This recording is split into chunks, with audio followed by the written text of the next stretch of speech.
angry. What's gonna happen to the kids and the youth? And there's so many, there's so many people who regret this. There's more and more and more coming out, and younger too, on puberty blockers, that been on puberty blockers. And you know, when we get 30, 40-year-olds that are going to be like, what the did I do when I was 16 or whatever, and you can't go back. I'm sad for myself, of course, not in a victim kind of way, but in this process of mourning who I was is touch and go. So, but I'm sad for humanity and the children and what's gonna happen when they're screwed up. We're gonna see what's gonna happen, and I really, really hope that all these professionals get their friggin' karma, because I know that some of them don't realize, and some of them might be brainwashed and whatever, but some of them know exactly what they're doing. Some of them know full well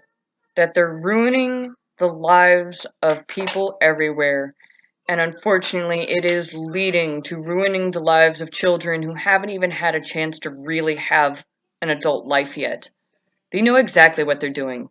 They're ruining lives so they can make a buck off of someone else's pain and suffering. In my life, and I realized it's been a complete hell. My life has just went down the hill ever since I had so-called bottom surgery trying to be a woman, and I regret it. I regret it 100%. I regret too that I ever thought I was trans, that I ever thought I could be a woman, and I wish I could go back and not have any surgeries or medical transition or take any hormones. To be honest, this transition has costed me so much of my health, both mental and physical, as well as certain relationships in my family. Right now, I have osteoporosis, scoliosis, I have a lump in my breast, I have 1-inch vagina, and yeah, so it's I have no sex drive. I'm trying to do the transition. I'm taking testosterone injection at this point, but I can't grow any facial hair, nothing is happening. I mean, obviously I still wearing makeup and stuff, but makeup and hair does not make a woman. So I've been so delusional for all this years, and I just wish my family and friends weren't so supportive of my transition, and I wish they sat me down and talked to me and said are you sure this is what you want to do? Maybe you'll grow out of this. I have so much to say and all the things that I say are not gonna be perceived well by trans community, but I don't care. I'm leaving trans community. At this point, I identify as non-binary person. Any pronoun is fine. If you see me as a man, that's fine. You can call me he. If you see me as a woman, you shouldn't. I'm not a woman. I thought I was one, but I'm not. Unfortunately, the trans community has become very toxic. At this point, I've gone too far. My opinion doesn't count because I'm the one with complications. That's why transition didn't make me happy, and I honestly think I'm just as unhappy as I was before transition. People that go through this, even if they decide to detransition, they will never be what they are again. Women who transition, they will never be women again. Men who transition will never be men again. They've ruined themselves. And the medical industry pushed it. Psychologists pushed it. And all of them were making a buck off of these people. Okay, my name is Maddie, and I sound like a dude, but I'm not. See, so I transitioned for a few years, and I've been off hormones / detransitioning for a couple of years. Here's the deal. When I went to transition, I had to go to counseling to get a letter of referral to a doctor. The doctor wouldn't see me without that, but I only had to go to 2 sessions before this counselor was like, yeah, you have gender dysphoria. You need to be treated by a doctor. Let's get you this note. She wrote me the letter of recommendation. I took it to a doctor, and this doctor prescribed me testosterone on the first visit. Now, I'm not crying and blaming them for my decisions because I was a legal adult when I made these decisions. I knew that my voice would be permanently altered. I knew that I would permanently grow facial hair, which I still do. You can't really see it right now because I pluck my face. Literally, these tweezers are in my car all the time because on my brakes, I pluck my face. Anyways, I was a legal adult when I made these decisions, but now my issue with this is that they're allowing these things to happen to children. Children who can't drive. Children who are not old enough to buy alcohol because their brains aren't, they're not mature enough to do that. Kids who aren't mature enough to apparently buy nicotine according to the law. They can't buy nicotine, they can't tattoo without parental consent because that's a permanent thing on your body. Why are we allowing this to happen to children? I would have been so much further along in my transition before, if I would have started that young. And I'm detransitioning, so that would not have worked out the way that I thought it would work out whenever I was that age. These people that are doing this detransition, they've realized after it was too late to really fix the problem, but they've realized that they made a mistake. They're trying to go back to the way they were. They're never going to be able to go back to the way they were. And of course, the Skittle Mafia is attacking them for it because they're refusing to be loyal to an ideology that destroyed their lives. Consent has to be documented, but it also has to be informed. And informed means you have to understand what you're consenting to. The problem with me starting it so young was not only that I couldn't consent, I couldn't really fathom the full picture of things. I've also I'm still experiencing a wide range of complications to this day. From the surgery, I'll never be able to breastfeed. I'll never have that erogenous sensation in my chest back. I'll never have my breast back. And on top of that, I do hate to speak about it, but I'm experiencing sexual dysfunction at the age of 18. That's something that women usually go through when they're in their 40s to 50s. Right.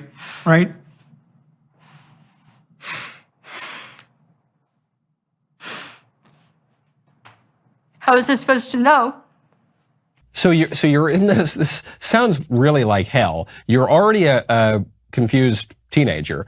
You now are hypersexualized, hyper filled with rage, and this goes on for how long before you decide, hey, maybe I'm not actually a boy? So that went on for a few months, and I talk about in my piece about how I actually needed to be hospitalized twice due to this.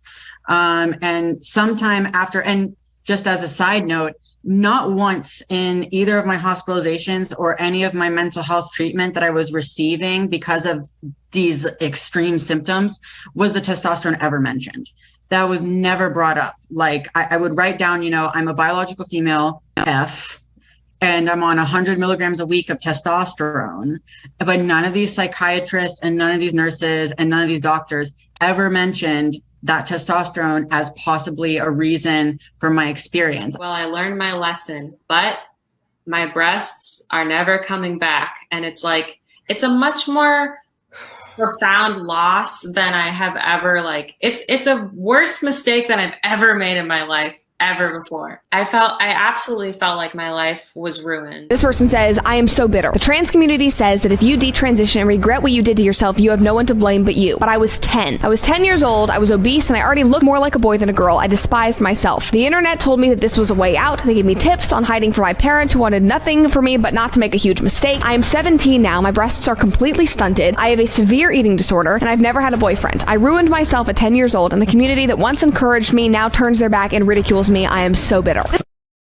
You all know the story of David Reimer? He was the first boy to ever be transitioned. He had a box circumcision when he was an infant, and it left his penis irreparably damaged, and his parents consented to raise him as a girl instead. And there's a bunch of people who try and claim that this was such a success story, and that's how they back this transitioning nonsense.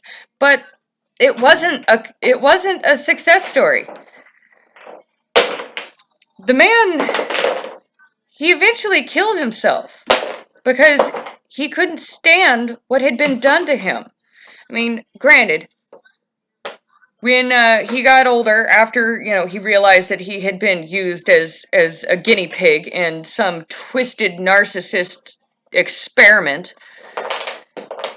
he accepted his manhood as he wanted to, and as far as he could, considering that he didn't have, all the proper tools downstairs.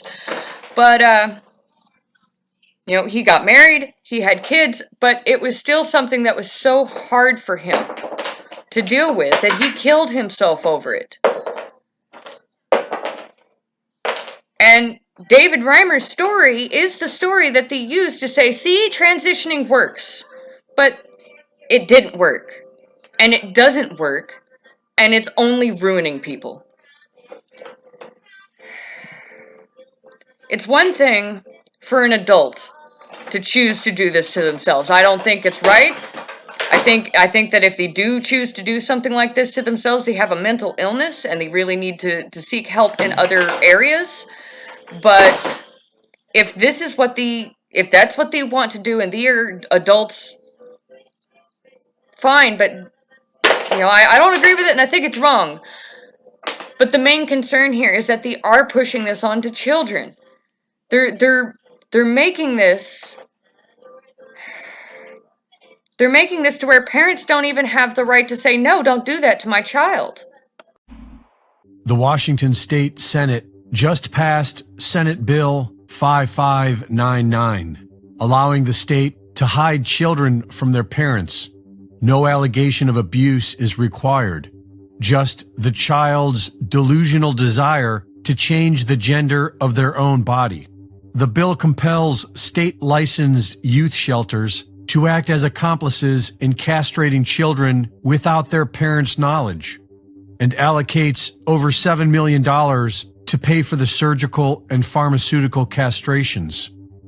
According to this new law, if a child shows up at a youth shelter in Washington state and expresses the desire to change the gender of their body, claiming that their parents are against it, then the youth shelter is legally obligated to not notify the parents of the child's location, but rather to funnel that child into the destructive and horrific world of transgenderism, paid for by the state of Washington with taxpayer dollars.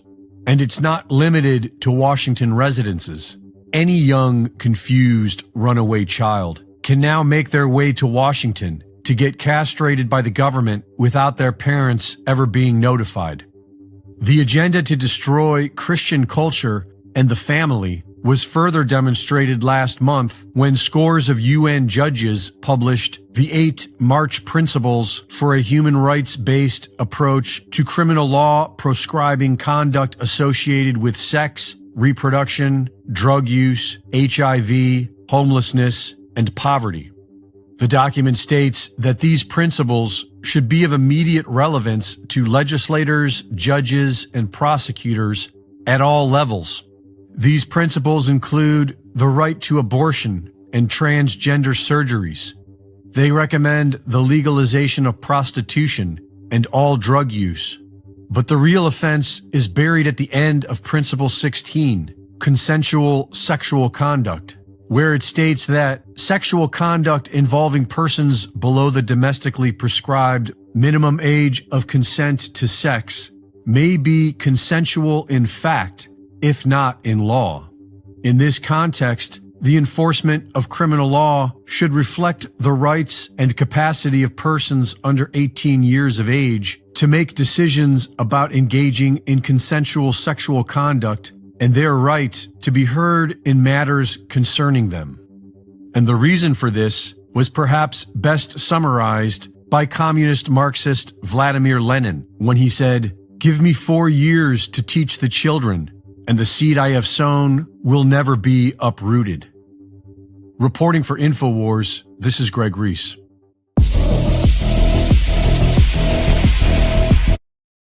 This chaos is destroying men, it's destroying women, and it is making very fast progress to destroy children and therefore the future. So, until next time, have a nice day.